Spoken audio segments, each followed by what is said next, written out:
저도 어제 국회 취재를 해보니까 어쨌든 국회는 선출 권한이 있는 거고 국회목, 대법원장, 그다음에 대통령 뭐 각 3인씩 추천해서 임명장만 주면 되는데 그걸 하지 않음으로 인해서 발생하는 혼란이 있는 거 아니냐. 그거에 대해서 권한쟁의 심판했는데 계속 저렇게 임무를 해태하고.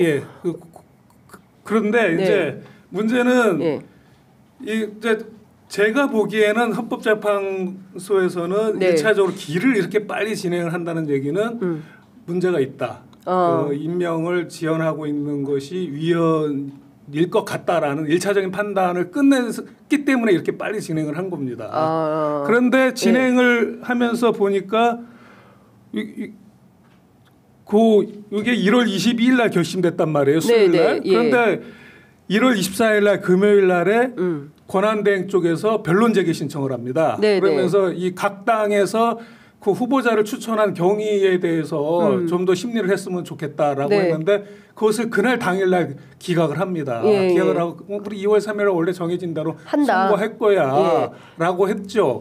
근데 이 1월 24일 날 금요일 이후에는 이제 추석 연휴가 시작됩니다. 설 연휴가. 설 연휴가. 그래서 설 연휴가 끝난 날이 1월 31일이란 말이죠. 근데 1월 31일 날에 헌법재판소에서 일을 이제 시작하고 재판관 평의를 했겠죠, 아무래도. 하고 나서는 그 권한대행 쪽에다가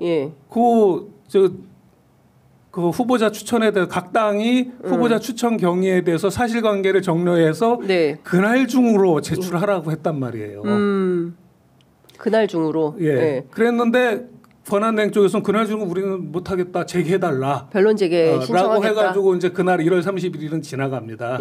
그런 일이 있었다는 이야기는 뭐냐면 재판관 중에 8명 중에 제가 볼 땐 소수일 것 같은데 1명 또는 2명이 한두 명이 지금 권한대행 쪽에서 좀 그 각 당의 추천 경위에 대해서 사실관계를 좀 확정을 짓자고 하는데 그것도 없이 그냥 하는 건 조금 날림 아닌가?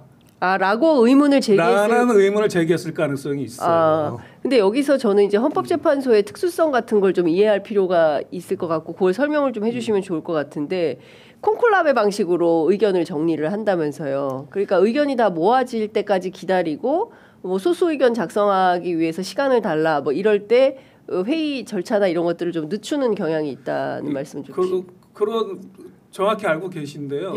왜 그렇게 될 수밖에 없냐면은 헌법재판소의 결정은 다수 의견뿐만 아니라 소수 의견도 적게 돼 있어요. 각자 다. 각자 의견을 적게 돼 있는데 예를 들어서 소수 의견인 재판관이 내가 내 이유를 아직 정립하지 못했으니까 나한테 시간을 달라.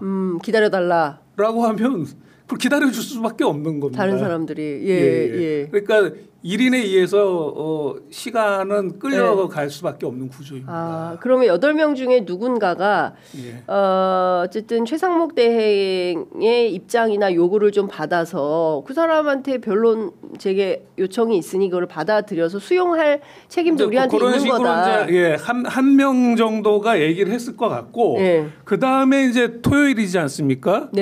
토요일인데 그 다음 날 그 토요일 날에 최대행 쪽에서 갑자기 이 국회의장이 별도의 국회 의결 없이 권한쟁의 심판을 제기할 자격이 있는 거야? 그렇죠. 라는 의견서를 제출합니다. 그렇습니다.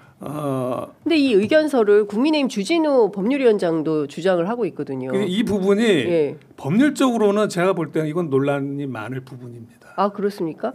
제가 어제 국회의장실에 취재를 했더니 아무런 법률 조항이 없다. 그러니까, 없죠. 그러니까 국회의장이 다시 이를테면 주진우 법률위원장이 주장하는 것처럼 다시 국회 전체 국회의원들이 모여서 의결 절차를 거쳐서 그 총의를 모은 다음에 그걸 가지고 의장이 권한쟁의 심판을 걸어야 한다라는 법률 규정은 없다. 국회법에. 없기 때문에 논란이 되는 겁니다. 있으면 논란이 될 게 없죠. 근데 이런 것까지 규정을 해놔야 되는 건가요, 우리 법에? 그래서 이제 재판 기간이 필요한 거고 법률을 해석하는 기간이 필요한 거죠.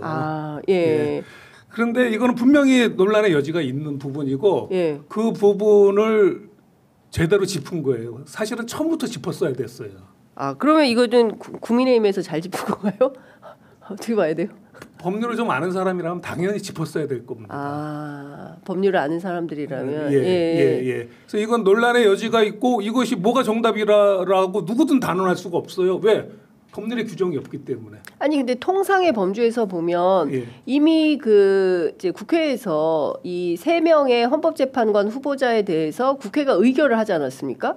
그러면 그 이 세 사람을 추천한다, 임명을 원한다, 임명해 다오라고 최상목 대행한테 보냈으면 이 세 사람을 다 임명을 해야 되는데 2명만 임명하고 마은혁 재판관 1명은 안 한 거잖아요. 그러면 기존에 이 3명에 대해서 이미 의결을 했는데 왜 세 사람을 하라고 그랬는데 2만 하고 하나는 안 해.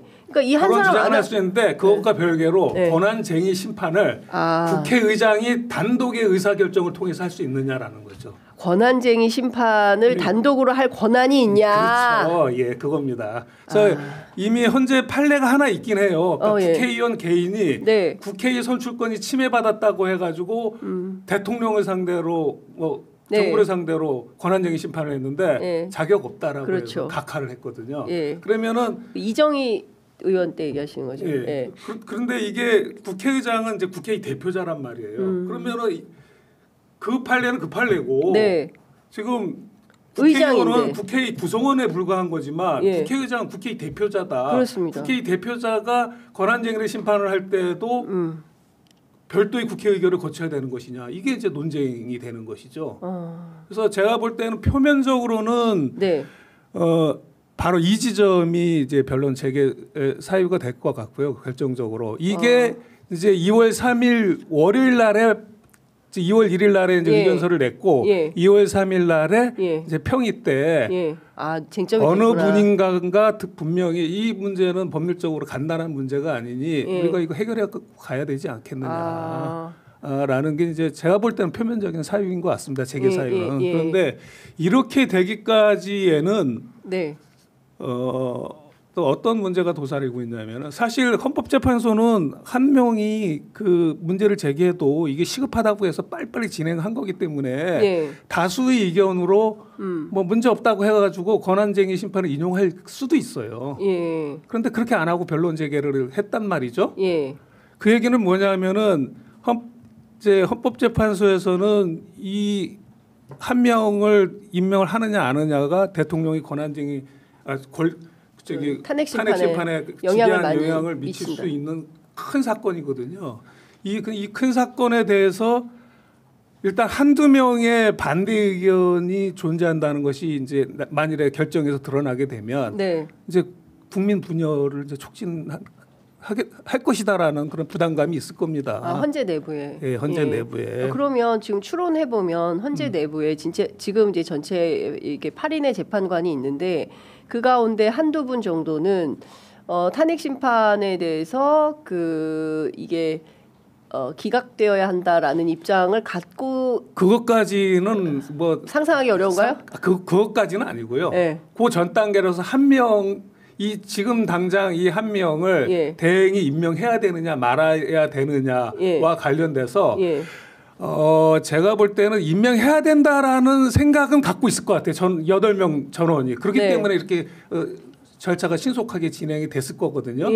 다만 지금 말씀드린 국회의장이 별도의 국회 의결 없이 권한쟁의를 할 수 있느냐와 관련된 법적으로 각하에 해당된다라고 각하 요건에 해당된다라는 생각하는 재판관이 한두 명은 있었을 것 같아요. 그러니까 제기를 했겠죠. 그러면 각하 요건에 해당하면 이거는 자체가 인정이 안 되는 거잖아요. 본안 판단에 나갈 수 없는 거예요. 그분들의 의견은 그런 건데 이게 각하를 안 하고 본안 판단으로 나갈지 말지 여부는 다수의 의견에 결정됩니다.